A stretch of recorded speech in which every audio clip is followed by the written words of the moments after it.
जो अयोध्याकांडाचं श्रवण करतो त्याला प्रेम मिळतंय, जो अरण्यकांडाचा स्वीकार करतो, अरण्यकांडाचं श्रवण करतो, त्याला जीवनामध्ये अनेक सुखदुःखामध्ये लढण्याची शक्ती मिळते। हा मुसी में राजी है जिसमें तेरी रजा है, हे हरी नाही तरी तू ठेवलेला आहे त्याच पद्धतीने आम्हाला जगावं लागते, मग आम्ही तक्रार का करावी। ठेविले अनंते तैसेची राहावे, चित्ते आसू द्यावे समाधान। एक दिवस चित्रकूटमध्ये राहत असताना लक्ष्मणजी कंदमुळ आणण्याकरता गेलेले आहेत। त्याच वेळेला सीता मातेचा दररोजचा नियम आहे, आता माझ्या माता मावल्यांनी लक्षपूर्वक ऐका। सीता जनक नंदिनी आहे, महाराज जनकाची कन्या आहे, महाराज दशरथाची सून आहे, पण प्रारब्ध वशामध्ये आपल्या पतिदेवाला वनवास प्राप्त झाला म्हणून सीता कधी नाराज झाली नाही। चित्रकूटमध्ये राहते, अरण्यामध्ये वनामध्ये राहतीये, राजवाडा सोडून दासदासीचं सगळं सुख सोडून सीता आपल्या पतिदेवाबरोबर आलेली आहे।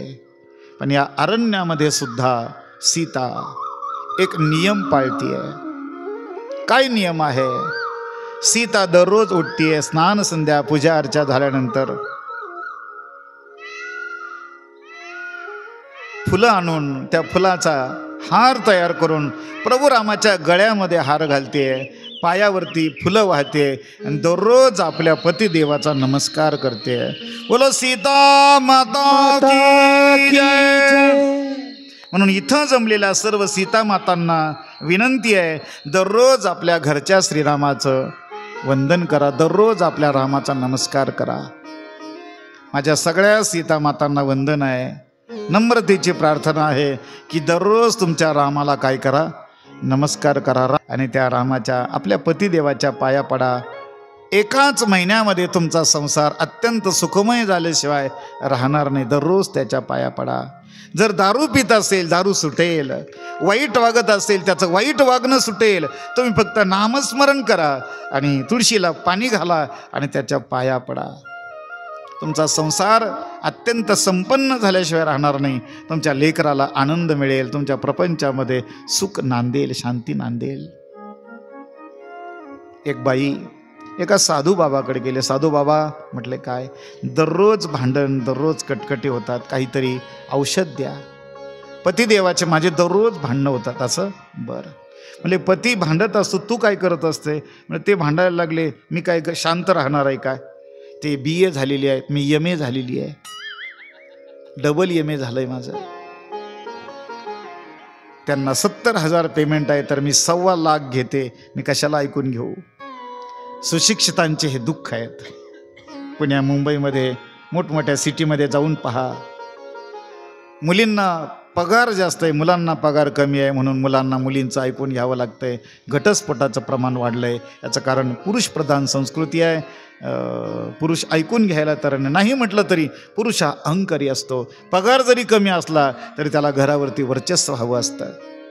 मग काही नाही, संसारामध्ये काही करू नका, पत्नीनं पतिदेवाला आदर द्यावा आणि पतीनं पत्नीला प्रेम द्यावं, पण आज हेच मिळत नाहीये। साधू बाबाला सांगितलं, साधू बाबा घरामध्ये दररोज कटकटी भांडणं होतात, दररोज ते काही बोलतात, मी काही बोलते, म्हणून भांडणं होतात। साधूनं सांगितलं काळजी करू नको, मी औषध देतो। साधूनं काय राख घेतली, काहीतरी मंत्र म्हटले आणि त्या राखीची पुडी बांधली, उदी तयार केली। तिला सांगितलं उदी घेऊन जा, नवरा दारामध्ये आला की याच्यातली थोडी राख घ्यायची, कपभर पाणी घ्यायचं, त्या पाण्यामध्ये ती राख टाकायची, मंत्रलेली उदी आहे ती, पाणी कपभर पाणी घ्यायचं, त्या कपातलं पाणी तोंडामध्ये ठेवायचं। नवरा दारामध्ये आला की ते तोंडामधलं पाणी गिळायचं नाही आणि थुंकायचं नाही। एका महिन्यामध्ये पहा तुला गुण आल्याशिवाय राहणार नाही, भांडणच होणार नाही। ती म्हटली बरं। मोठ्या आदरानं ती उदी घरी नेली। नवरा दारात आला की ती उदी कपभर पाण्यामध्ये टाकायची, ते पाणी तोंडामध्ये ठेवायचं। नवरा जोपर्यंत घरामध्ये आहे तोपर्यंत पाणी गिळायचं नाही आणि थुंकायचं नाही। महिनाभर प्रयोग केला, भांडणच राहिलं नाही। काय आनंद झाला महाराज. दान दक्षिणा घेऊन महाराजांच्याकडे आली. महाराज तुमची उदी पावली, महिना झाला भांडणच नाही. असं तू काय केलं? म्हटले काही नाही, तुम्ही सांगितल्याप्रमाणे. नवरा दारात आला की तोंडामध्ये पाणी घेतात. साधूबाबानं सांगितलं, बाई मी काही नाही केलं, फक्त तुझं तोंड गप केलं, बाकी काही नाही केलं मी. याचा अर्थ मानवी जीवन जगत असताना आपल्याला काही बंधनं पाळायचे आहेत, काही नियम पाळायचे आहेत. दररोज आपल्या रामाच्या पाया पडा, दररोज पाया पडा. आपली कथा सार्थकी झाली म्हणून समजा परशुराम बाबा. उद्यापासून जर हा नियम सुरू झाला तर दररोज आपल्या सासूच्या पाया पडा, दररोज आपल्या सासऱ्याच्या पाया पडा, दररोज आपल्या पतिदेवाच्या पाया पडा. पहा तुमचा संसार गोड होतो की नाही. भांडू द्या सासूला, सासूचं कामच आहे भांडायचं.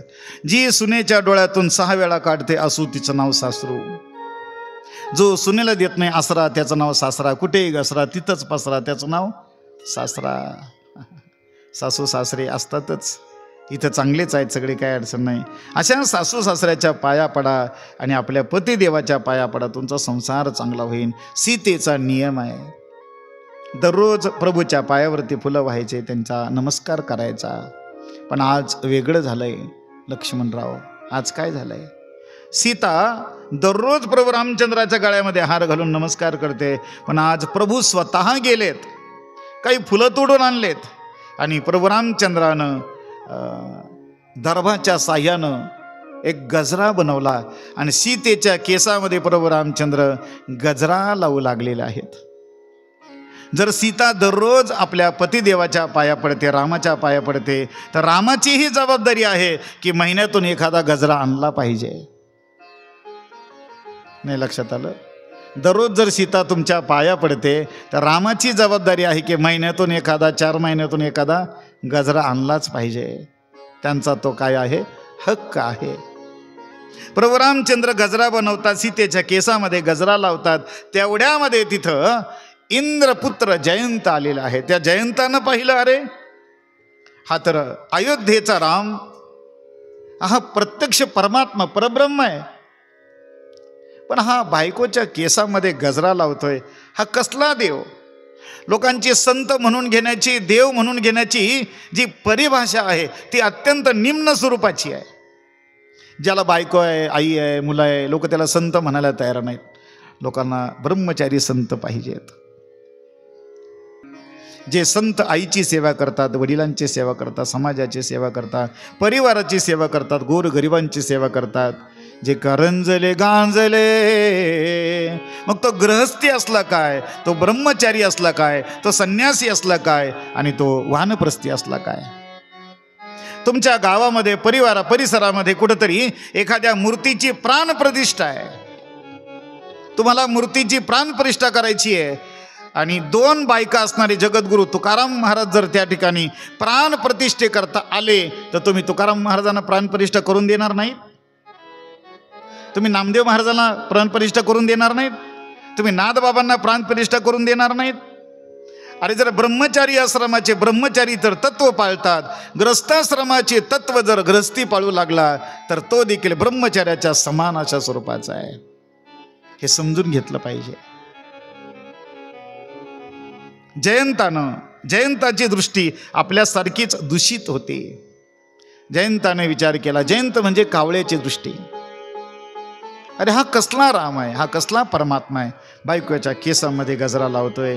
त्या जयंताने त्याच स्फटिकशिलेवरती दगड जर मारला तर टाळांचा आवाज येतोय. अशी स्फटिकशिळा आहे चित्रकूटमध्ये. त्या शिळेवरती प्रभू रामचंद्र, सीता माता दोघंजण बसलेले आहेत. अत्यंत मनोहर अशा स्वरूपाचे तीर्थ आहेत. प्रत्येकाने तीर्थयात्रा कराव्यात, संतांच्या बरोबर तीर्थयात्रा कराव्यात. ज्या क्षेत्रामध्ये जायचं त्या क्षेत्राची माहिती करून घ्यावी. संतांच्या बरोबर सकाळी काकडा करावा, संध्याकाळी हरिपाठ करावा, एका दुसरं प्रवचन कीर्तन ऐकावं, काही ग्रंथाचं पारायण करावं. कारण यात्रा वेगळी आणि सहल वेगळी. काही लोक सहलीला जातात, काहीतरी हौस मजा करण्याकरता जातात. तीर्थाला जायचं मजा करण्याकरता नाही, तर तिथला तीर्थ तो भाव जाणून घेण्याकरता जायचं आहे.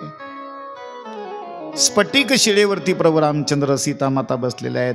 तो जयंत आला कावळ्याचं रूप घेऊन, त्यानं सीतामातेच्या पायाला चोच मारलेली आहे, रक्त वाहू लागलं. प्रभू रामचंद्रानं दर्भाचा बाण त्याच्या मागे सोडला, त्रिभुवनामध्ये फिरला, त्राहिमाम त्राहिमाम त्राहिमाम. सगळ्यात अगोदर तो जयंत आपल्या पप्पाजवळ गेला, इंद्राजवळ गेला. पप्पा वाचवा. इंद्रानं सांगितलं, देवाचा अपमान केलास, मी तुला अभय देऊ शकत नाही. ब्रह्मदेवाजवळ गेला, भगवान शिवाजवळ गेला, कोणीही त्याला सहाय्य करत नाहीये. शेवटी नारद महर्षी रस्त्यानं भेटले. नारायण. नारद महर्षीनं सांगितलं, बाबा तुला एक उपाय आहे, ज्याचा अपराध केला त्या रामाकडे जा, शरणागती पत्कर, राम तुला क्षमा करतील. शेवटी क्षमा याचना करतो जयंत श्रीरामाच्या समोर आलाय, नमस्कार केला. प्रभू स्वामी, चुकलो मी, तुमचं ईश्वरत्व तुमचं देवत्व मला नाही कळून आलं, चुकलो, क्षमा करा मला. प्रभू रामानं सांगितलं, बाबा इंद्राचा पुत्र असला काय, हभपचा असला काय, आणि मंत्र्याचा असला काय, आकाचा आका असला काय, जरी पाप जर केलं ना बाबा, तुला तुमचं पाप भोगावं लागेल. प्रभू रामचंद्रानं त्या कावळ्याचा एक बुबुळ फोडलं, कावळ्याचं एक डोळ्याला जे बुबुळ असतं फोडलं आहे. तेव्हापासून कावळ्याला 2 बुबुळं न 1च बुबुळ आहे. वैसा एकची बुबुळ दोहीकडे डोळा चाळीता अपाडे, एकच बुबुळ दोन्हीकडे फिरवता येते. कावळा रडू लागला, जयंत रडू लागला. सांगितलं, प्रभू सगळे माझी निंदा करतील, सगळे मला नावं ठेवतील, एखादा दिवस माझ्याकरता असा द्या की लोक माझी वाट पाहतील. भगवंताने सांगितलं, ठीक आहे बाबा, एक दिवस तुला देतो. तो दिवस दिला कोणता? दशक्रिया विधीचा. इतर वेळेला कोणीही कावळ्याची वाट पाहत नाही, पण दशक्रिया विधीच्या दिवशी माणसं कोणाची वाट पाहतात? महाराजाची नाही, कावळ्याची. दहाव्याचं कीर्तन ते महाराजांच्या मनावर नसतं, लोकांच्या मनावर नसतं, ते हरिभक्तपरायण कावळे महाराजांच्या मनावर असतं. भावार्थ रामायणाच्या 14व्या अध्यायामध्ये वर्णन आलेलं आहे. त्या कावळ्याला प्रभू रामचंद्रानं वरदान दिलेलं आहे. दाशाहाच्या पिंडासी देखणे पण आले कागासी, त्यातही देखे पापरासी, त्या पिंडासी नातळे. पापी जर तो जीवात्मा असेल तर कावळा स्पर्श करत नाही. इति नाथ महाराज. कोणाला संशय असेल तर नाथबाबाला जाऊन विचारा, नाथ महाराज गेलेत निजधामाला जा आणि नाथबाबाला विचारा. मला डोकं लावू नका, कारण इथं हे शूटिंग चालू आहे. पापी पिंड असेल तर त्याला कावळा शिवत नाही. पुण्यवान पिंड असेल तर तो जीवात्मा ज्या वेळेला त्या पुढच्या गतीला जातो त्यावेळेला कावळा येतो आणि त्या पिंडाचं सेवन करत असतो. प्रभू रामचंद्राने त्याला दृष्टी दिली. प्रभू रामचंद्र विचार करतात, या चित्रकूटमध्ये आपल्याला लोक ओळखायला लागले. प्रभू रामचंद्र तिथून मुक्काम हलवतात. अत्री ऋषीच्या आश्रमामध्ये आलेले आहेत प्रभू रामचंद्र. अत्री ऋषीनं प्रभू रामचंद्राला वंदन केलं. अत्री महाराज की जय, बोलो अनुसया माता की जय. चित्रकूटमध्येच अनुसया मातेचा आश्रम आहे. कोणी पाहिलं असेल तर ठीक आहे. अनुसया माता, सीता माता, 2 महान पतिव्रतेचं त्या ठिकाणचं मिलन आहे. अनुसया मातेनं सीता मातेला पतिव्रतेचे लक्षणं सांगितलेले आहेत. उत्तम पतिव्रता, मध्यम पतिव्रता आणि कनिष्ठ पतिव्रता. मोठा विस्तार आहे, आपल्याकडे वेळ नाही आहे. विराध राक्षसाला प्रभूनं मुक्ती दिलेली आहे. पुढे जाऊन हाडांचा ढीग प्रभू रामचंद्रानं पाहिला. विचारलं, हा कशाचा ढीग आहे? कोणीतरी सांगितलं, प्रभू हा ऋषींच्या हाडांचा ढीग आहे. अनेक राक्षस येतात, ऋषींना मारतात आणि त्यांचे हाडं फेकून देतात. हाडांचा ढीग आहे. प्रभूनं प्रतिज्ञा केली, निशिचिर निकर सकल मुनी खाये, सुनी रघुवीर नयन जल छाये, निशचर हीन करहु मही, भुज उठाई पनकीन सकल मुनिन के आश्रम जाई जाई सुख दीन. प्रभू रामचंद्रानं प्रतिज्ञा केली, निशीच्या रहीन पृथ्वी करीन. बोला प्रभू रामचंद्र भगवान की जय. देव देवतांनी ऋषी मुनींनी जय जयकार केला. प्रभू रामचंद्रानं प्रतिज्ञा घेतलेली आहे, आता राक्षस विहीन पृथ्वी होणार. प्रभूनं सांगितलं, सगळ्या मुनींच्या आश्रमामध्ये जाऊन प्रत्येक मुनीला प्रत्येक साधूला सुख दिल्याशिवाय राहणार नाही. आश्रम जाई जाई सुख दीन. प्रभू रामचंद्र सुतीष्ण मुनींच्या आश्रमामध्ये आलेले आहेत. सुतीष्ण मुनी प्रभू रामचंद्राला घेऊन अगस्ती मुनींच्या आश्रमामध्ये आलेले आहेत. अगस्ती मुनी प्रभू रामचंद्राचं स्वागत केलं. नाथ कौशल्याधीश कुमारा आये मिलन जगत आधारा. अगस्ती मुनीनं प्रार्थना केली, नमस्कार केला. प्रभू रामचंद्रानं अगस्ती मुनीला नमस्कार केला आणि विचारलं, हे मुने, आम्हाला राक्षस मारण्याचा मंत्र सांगा. आणि हे अगस्ती मुनी, आम्ही राहू कुठं, तो राहण्याचा पत्ता मला सांगा. तुमचं माझं आपलं सर्वांचं भाग्य. अगस्ती मुनीनं पत्ता दिला. गोदावरी नदीत हबई, चारही योग प्रसिद्ध सोई. राम सिया राम सिया राम सिया राम, राम सिया राम सिया राम सिया राम. दंडक बन पुनित प्रभु करऊ, उग्र शाप मुनिवर कर हरऊ. राम सिया राम जय जय राम. राम सिया राम जय जय राम. राम सिया राम जय जय राम जय जय राम जय जय राम. गोदावरी नदी तह बहई, चारही युग प्रसिद्ध सो अहई. आम्ही दररोज गोदावरीच्या पाण्यानं स्नान करतो. गोदा तट अत्यंत पवित्र आहे. चारही युगामध्ये प्रसिद्ध असणारी गोदावरी माता, सर्वांनी जय जयकार करा. बोलो गोदावरी माता की जय. अगस्ती मुनीने सांगितलं, या गोदावरीच्या तटावरती पंचवटी आहे. ती पंचवटी ऋषी मुनींच्या शापानं दग्ध आहे. तुम्ही जा आणि शाप मुक्त करा. राक्षस त्या ठिकाणी येतात. ही राक्षसांची भूमी आहे. जात असताना गीधराज से भेट भई, बहुविधी प्रीती बढाई. गीधराज जटायूची भेट झालेली आहे. बोलो जटायू महाराज की जय. गोदावरीच्या तटावरती पंचवटीमध्ये कुटिया तयार झालेली आहेत. प्रभू रामाची कुटिया, लक्ष्मणजीची कुटिया. लक्ष्मणजीनं प्रभू रामचंद्राला 5 प्रश्न विचारले. प्रभू, माया म्हणजे काय? प्रभू, ज्ञानाचं स्वरूप काय असतं? प्रभू, वैराग्य म्हणजे काय?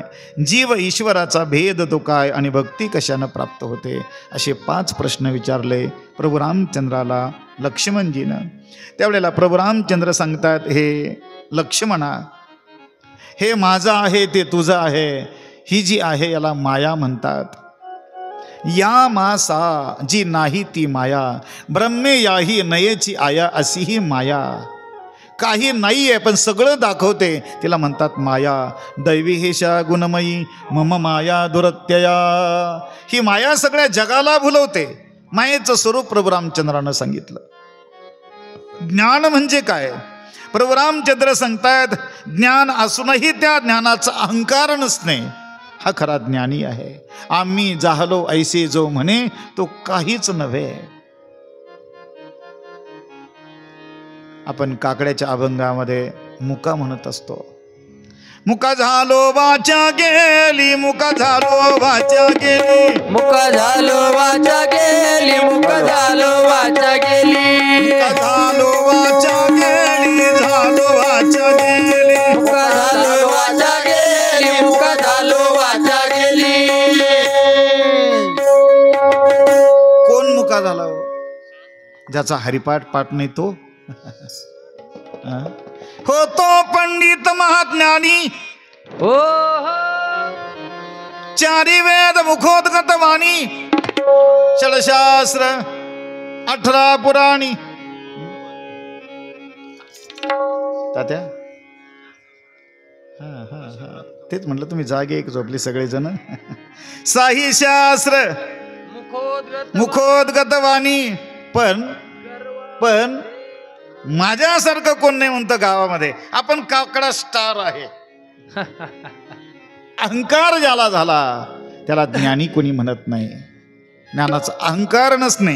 ज्ञान गिळोनी गावा गोविंद गा. मायेची व्याख्या, ज्ञानाचं स्वरूप. वैराग्य म्हणजे काय?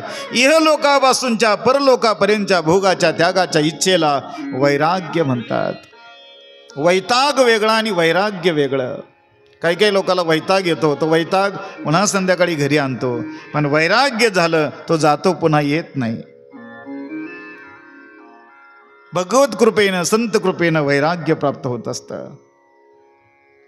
जीव ईश्वराचा भेद संपूर्ण विश्वाला जो जाणतो त्याला ईश्वर म्हणावं, आणि या जगताला जाणत नाही, या जगतामध्ये भुलून जातो त्याला जीव म्हणावं.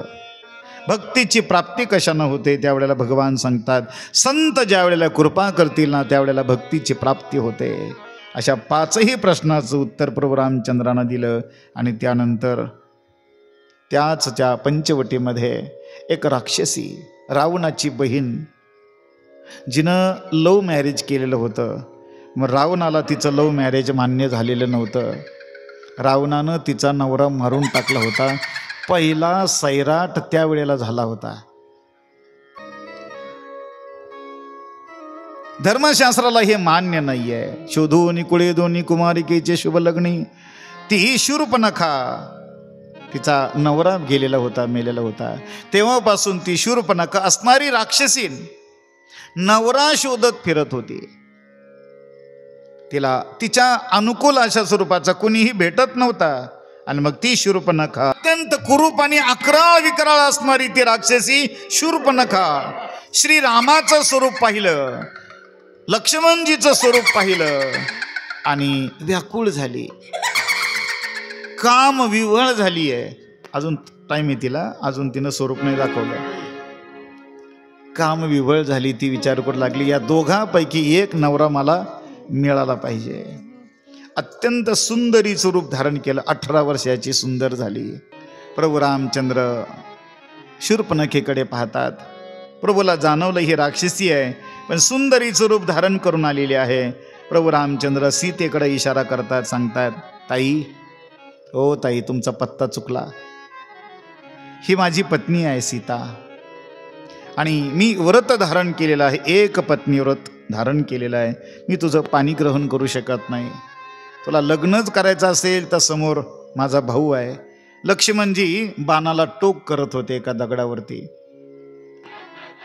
त्याच्याबरोबर लग्न कर. तो एकटा आलेला आहे वनामध्ये, जा प्रयत्न कर. त्याला वाटलं ठीक आहे, हा नाही तर तो. लक्ष्मणजी जवळ गेलेले आहेत. लक्ष्मणजी, माझा स्वीकार करा, मी अत्यंत देखणी आणि सुंदर आहे. लक्ष्मणजीनं प्रभू रामचंद्राकडे पाहिलं आणि सांगितलं, प्रभू, बरी पीडा पाठवली माझ्याकडे तुम्ही. लक्ष्मणजीनं सांगितलं, ताई, तुमचा पत्ता चुकलाय, मी रामाचा सेवक आहे. आमच्या कुलघराण्यामध्ये जास्त बायका करण्याची पद्धत आहे. तुम्ही रामालाच आग्रह करा, कदाचित दुसरी पत्नी म्हणून तुमचा स्वीकार करतील. जा त्या रामाकडे. तिला वाटलं बरोबर आहे. पुन्हा रामाकडे आली. रामाने सांगितले, लक्ष्मण लाजतोय जरा. पुन्हा त्या लक्ष्मणाकडे पाठवलं. लक्ष्मणाने सांगितलं, जा रामाकडे. अगं, मी दास आहे त्या रामाचा. माझी जर पत्नी झाली तर तुला सीतेची दासी व्हावं लागेल. दासी व्हावी की मालकीन व्हावं? जा, मालकीन होशील. सीतेचं सोड, रामाची पत्नी हो. पुन्हा रामाकडे आली. पुन्हा रामानं त्या लक्ष्मणाकडे पाठवलेली आहे. पुन्हा रामाकडे, पुन्हा लक्ष्मणाकडे, पुन्हा लक्ष्मणाकडे, पुन्हा रामाकडे. आणि मग त्याला लक्षामध्ये आलं की हे दोघं भाऊ माझी चेष्टा करतायत. रागावलेला आहे शूर्पणखा आणि मूळ रूपामध्ये आली. सीते, तुझ्यामुळे हा राम माझा स्वीकार करत नाहीये. सीते, मी तुला खाऊन टाकते. प्रभू रामचंद्रांना सांगतं, लक्ष्मण सावध, ही सीताला खाण्याकरता निघालेली आहे. लक्ष्मणजीनं काय केलं? शूर्पणखेचं नाक आणि कान कापलेलं आहे. नक कान बिनु भाई बिकरारा, जनसा बसाई लगिन के धारा. कान बिन भय बिगर नाकाची आणि बिगर कानाची शूर्पणखा खर आणि दूषणाकडे गेलेला भैया खर. टाळी वाजवा टाळी. भैया दूषण खर आणि दूषण बाहेर आलेले आहेत. कौन है आप? मैं शूर्पणखा हूं. क्या हो गया? लक्ष्मणानं माझं नाक कापलंय. रामानं नाक कापण्याची आज्ञा दिली आहे. बदला घ्या. खर दूषण आलेले आहेत. खर दूषण पै गई विलबाता उज्ज्वल भ्राता खर दूषण पै गई बिल पाता खर आणि दूषण आपलं सैन्य घेऊन आलेलं आहे. 14,000 सैन्य घेऊन खर दूषण आलेल्याचं बाण घेतलेलं आहे आणि 14,000 सैन्याचा खर दूषणाचा एकाच बाणानं प्राण घेतला. प्रभू रामचंद्र भगवान की जय. प्रभू राम घेतला. खर दूषणाचा प्राण घेतलेला पाहिला त्या शूर्पणखेनं आणि ती शूर्पणखा लंकेच्या दिशेनं पळालेली आहे. लंकेमध्ये काय चालू आहे? लंकेमध्ये रावणाचा राजदरबार भरलेला आहे. नृत्यशाळेमध्ये तो रावण आसनावरती बसलेला आहे आणि आसनावरती बसलेला रावण नाच गाण्याचा आनंद घेऊ लागलेला आहे.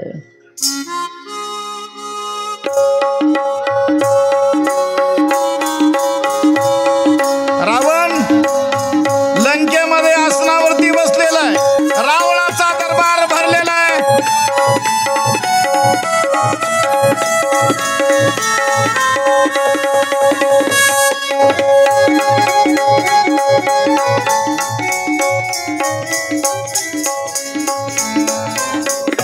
रावणाच्या दरबारामध्ये अप्सरा नाचू लागलेले आहेत.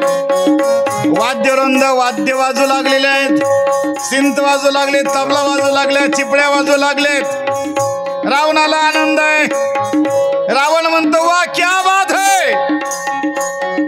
नाच गाणं चालू आहे. रावण दरबारामध्ये आसनावरती बसल्या बसल्या दारू पिऊ लागलेला आहे.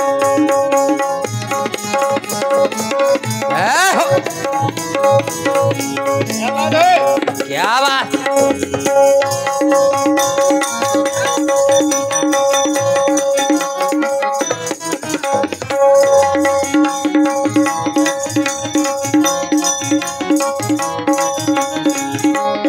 नाच गाणं चालू आहे रावणाच्या दरबारामध्ये. रंगामध्ये मैफिल आलेली आहे. तेवढ्यामध्ये त्या रावणाच्या दरबारामध्ये शूर्पणखा आलेली आहे. नाच गाणं रंगामध्ये आलेलं आहे. बिगर नाकाची बिगर कानाची ती शूर्पणखा त्या सभेमध्ये आली. बंद करो. आप गाना बजाते हो, शर्म नहीं आती? शूर्पणखा म्हटली बरं. अचानक नाच गाणं बंद पडलं. रावणानं पाहिलं नेमकं काय झालंय. दारू पिता पिता रावण आनंद घेत होता नाच गाण्याचा. अचानक नाच गाणं बंद पडलंय. समोर ती रक्तबंबाळ झालेली शूर्पणखा. तिला विचारलं कौन है आप? तिने सांगितलं भैया रावण मैं तेरी बहन शूर्पणखा हूं. शूर्पणखा तेरा नाक कहा गया? बोले नासिक चला गया. नासिकचं नाव त्या नासिकामुळं ठेवलं बरं. नाक कटल्यामुळं नासिक. शूर्पणखेला विचारलं तुझी अवस्था कोणी केली? त्यावेळेला तिनं सांगितलं राम आणि लक्ष्मण दोन सुंदर असणारी तरुण त्या पंचवटीच्या जंगलामध्ये आलेले आहेत. त्या रामाची पत्नी सीता अत्यंत सुंदर आहे. रावणा त्रिभुवनातली असणारी सुंदरी सीता तुझ्याकरता म्हणून मी आणण्याकरता गेली. लक्ष्मणाने माझी अशी अवस्था केली. राक्षसी असणारी शूर्पणखा भावाबरोबर खोटं बोलली. राक्षसी वृत्तीचे माणसं कोणाबरोबर खोटं बोलतील काही सांगता येत नाही. रावणाला देखील ती खोटं बोलू लागली. रावणा तुझ्याकरता म्हणून सीता आणण्याकरता गेले. त्या लक्ष्मणानं माझं नाक आणि कान कापलंय. बदला घे त्यांचा. रावणानं सांगितलं ठीक आहे पाहतो मी. जा त्याला हळद कुंकू काय लावायचं लाव, जरा आराम कर. जाता जाता विचारलं म्हटलं काय ग शूर्पणखे? खरदूषणाला का नाही सांगितलं? त्यावेळेला शूर्पणखेने सांगितलं त्या रामानं एकाच बाणामध्ये 14,000 सैन्याचा नाश केला. खरदूषणाचा प्राण घेतला. रावण विचारी होता, धुरंधर राजकारणी होता. त्यानं विचार केला शत्रू बलाढ्य आहे. रावण विचार करतोय काय करावं आता, काय करावं आता. विचार करता करता सकाळी त्या रावणानं पुष्पक विमान काढलेलं आहे आणि मारीच मामाकडे गेला. मारीच मामा कोण आहे? मारीच मामा विश्वामित्रीच्या यज्ञामध्ये विघ्न आणण्याकरता आलेले जे दोन राक्षस आहेत, एक सुबाहू आणि मारीच. सुबाहूला अग्निबाण मारला, तिथे जाळून टाकला, पण मारीचाला बिगर टोकाचा बाण लागला. तेव्हापासून मारीच ह-भ-प झालेला होता. गळ्यामध्ये माळ घातली होती, कपाळाला गंध लावायचा. देवाचा बिगर टोकाचा बाण लागला. जगलो म्हणून वाचलो, वाचलो म्हणून जगलो, आता उरले ते हरी तुम्हा समर्पण. तेव्हापासून भजन करत होता समुद्राच्या तीरावरती. रावण तिथं आलेला आहे. रावणानं सांगितलं मामा चला माझ्याबरोबर. कुठे? रामाची सीता चोरून आणायची आहे. त्या मारीचानं सांगितलं रावणा, अरे लंकेसारखं राज्य आहे, मंदोदरीसारखी पत्नी आहे, कशा करता आगीमध्ये हात घालतोस? त्या रामाला तू पाहिलं? म्हटलं नाही. मारीचानं सांगितलं रामाचा बिगर टोकाचा बाण मला लागला, मी इथं येऊन समुद्राच्या तीरावरती येऊन पडलोय. जा बाबा आनंदानं राज्य कर. असं सांगितल्यानंतर रावण रागावला. मामा माझ्या बरोबर जर आलात तर राम तुम्हाला तिकडे मारतो, आणि माझ्या बरोबर नाही आलात तर मी तुम्हाला इथे मारतोय. तुम्हाला इकडं मारायचं की तिकडं मारायचं हे तुम्ही ठरवा. माळ घालूनही मारायचंय आणि बिगर माळीचंही मारायचंय. बिगर माळीनं मरणं म्हणजे रावणाच्या हाताचं मरण आहे, आणि माळ घालून मरणं म्हणजे रामाच्या हाताचं मरण आहे. माळ घालून मारायचं का बिगर माळीचं मारायचंय हे आपण ठरवायचं आहे. मारीचाने विचार केला या राक्षसाच्या हाताने, रावणाच्या हाताने मरण्यापेक्षा चला आपण रामाच्या हाताने मरूया. म्हणून तो मारीच निघालेला आहे. रावण अत्यंत बलाढ्य अशा स्वरूपाचा आहे. रावणाची शक्ती अलौकिक अशा स्वरूपाची होती. म्हणून विचार केला त्या मारीचानं याच्याबरोबर वैर करणं चांगलं नाही. गोस्वामी तुलसीदासजी महाराजांनी वर्णन केलंय, शस्त्री, मर्मी, राजा, मूर्ख, मालक, वैद्य, बंदी, स्वयंपाकी, गुणवान या 9 लोकांशी वैर करू नये. या 9 लोकांशी वैर केलं घात अशा स्वरूपाचा होत असतो. आणि मग प्रभू रामचंद्राची असणारी सर्वांग सुंदरी असणारी सीता चोरून आणण्याकरता रावणानं प्लॅनिंग केलेलं आहे. रावण आणि मारीच प्रभू रामचंद्राची सीता आणण्याकरता जाणार आहेत.